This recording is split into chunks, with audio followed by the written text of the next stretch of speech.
Bite-sized. Welcome everyone to another Gaikoku Gamers Bite-Sized. I'm Mike Frazier. Today, reviewing NHL 15 for the Xbox One.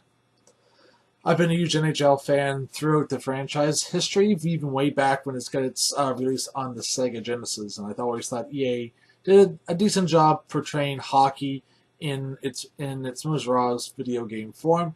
And over the years, we saw a lot of great iterations, especially last year's with NHL 14. There's a lot of great stuff that they've added and changed and updated graphics styles, gameplay-wise, game modes, and everything seems to be fine for the old gen, well, I should say last gen, PS3 and Xbox 360. They seem to be doing great.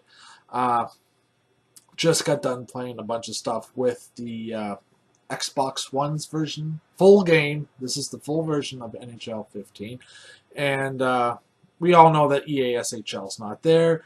No online team play, no online Be a Pro. Even though in the option menu for camera settings, it's offline camera for Be a Pro. Maybe online Be a Pro is coming later. No connected GM online. There's a lot of options missing, like needless to say. So the first thing I did was jump in and I created my own player, and I noticed it's not the typical customization as you normally would. You can usually customize everything right down to the eyeballs, to the face, and everything else.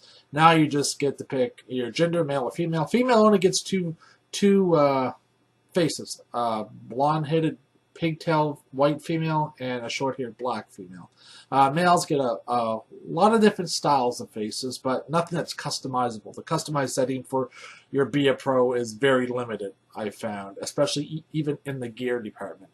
That being said, you get to choose your name. You put your name in, your date of birth, your weight, your height, your right-handed, left-handedness. Choose what team you want to be on. And then once you save and complete your customization, you can either go into the draft or you can choose what team you want to start on, and that depends on what salary you have as well.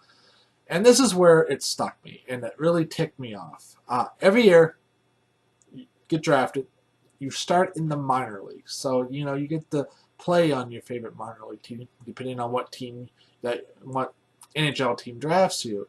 And I always go with Toronto. I always like to play with the Halifax Mooseheads, of course.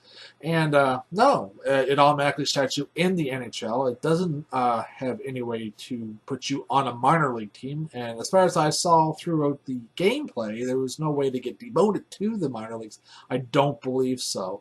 Only way I found to play a minor league is if you just an exhibition game and you chose the the AHL or the Quebec Major Juniors or one of the other different hockey leagues from around the world. Then you were able to choose your favorite minor league team to play.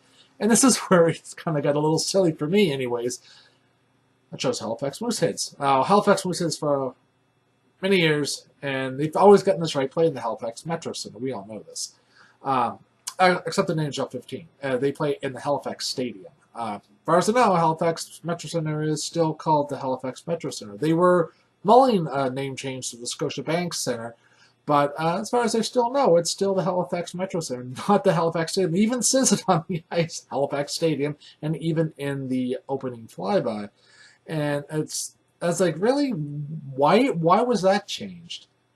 And it's just, they want to be authentic. I mean, it looks like the Halifax Metro Center. What I do love is the way the stadiums look. They look like the real counterparts, I find. That the Halifax Metro Center, when it showed the inside of it, looked like the Halifax Metro Center. The good points of NHL 15 are the graphics. Absolutely gorgeous. Great frame rate. It runs smooth, slick as butter, just as good as the demo. It didn't pull a UFC where game loads a lot during the actual gameplay and there's a lot of stuttering and frame rate issues. Didn't happen with this. It plays well straight through. The commentary is great. What else? Yeah, I mean, it's a solid hockey game. And it's definitely a decent outing for it. It's not the NHL I think we're hoping for, because a lot of the main modes are missing, so it's definitely not a complete package, I feel. Is it worth the $59.99, or in my case with tax, $83. No, I don't think it is. It does have the Ultimate Teams, which is good. And, it has the GM mode, but it's offline. The Be a Pro mode, it's offline. Online play, but it's only versus. They have kind of the player hub, but it just has the versus mode, matchmaking, and I think you can play your friend. I mean, it is a lot of the stuff's missing. And they say it's coming next year. Definitely ESHL is not coming this year. They say there won't be a patch for that, but there may be a patch in order to put in online team play. But is it worth the money? I don't think it is. I think this is a wait and see, wait till it goes on sale, or if you have EA Access, maybe wait till it goes in the vault. I mean, yeah, you do get 10% off with EA Access, but a lot of the heart and soul of the game's gone. And what ends up being a pretty beautiful game just doesn't feel finished. And it's too bad. And I really wanted to like it, and I played and played and played it. And another thing with Be a Pro, while you're in the boards and such, or in the penalty box, you're able to check your ratings of what the coach is rating you and what you're lacking and what needs to be worked on.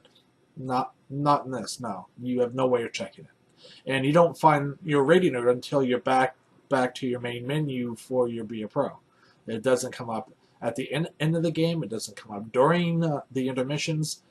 You have no way of checking.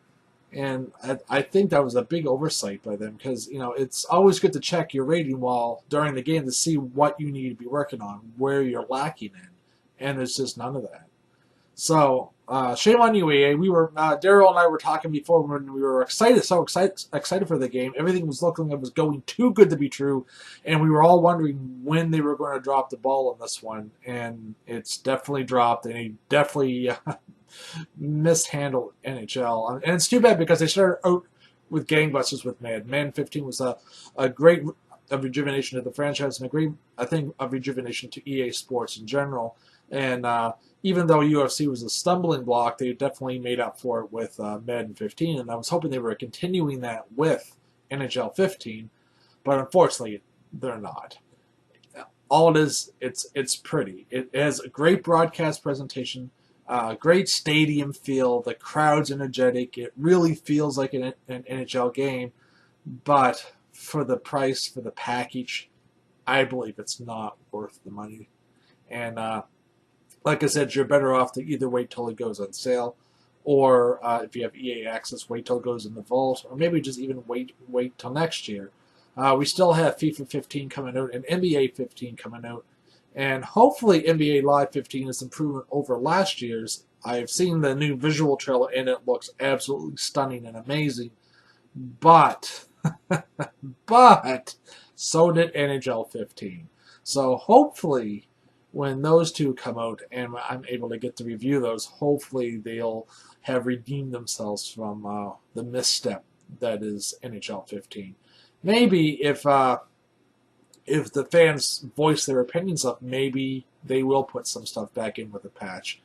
I doubt it. Like they said EASHL will not be in this year whatsoever, so I doubt that will be back. But at least Be a Pro mode to online. I mean, I was surprised when I went to the online mode. I say Be a Pro is probably there, because in the camera options it says offline Be a Pro camera, and you get to set that. So I was assuming that maybe Be a Pro would be online, but no, it's not. It's just all fluff and no substance. It's a very lackluster approach to the NHL franchise, considering the last-gen version gets the complete package with Live the Life, Connected GM, Connected Franchises, Be a Pro Online, EASHL, everything for a cheaper price. So if you have the older systems and the next-gen systems, I'd get it on the older systems for the complete package. If you're looking for a beautiful, well-presented game, maybe next gen's your choice, but I'm sure it probably does look decent on last gens as well. Anyways, don't forget to follow, tweet, and sub on YouTube. I'm Mike Frazier for Gaikoku Gamers. You guys have a great night. Bite-sized.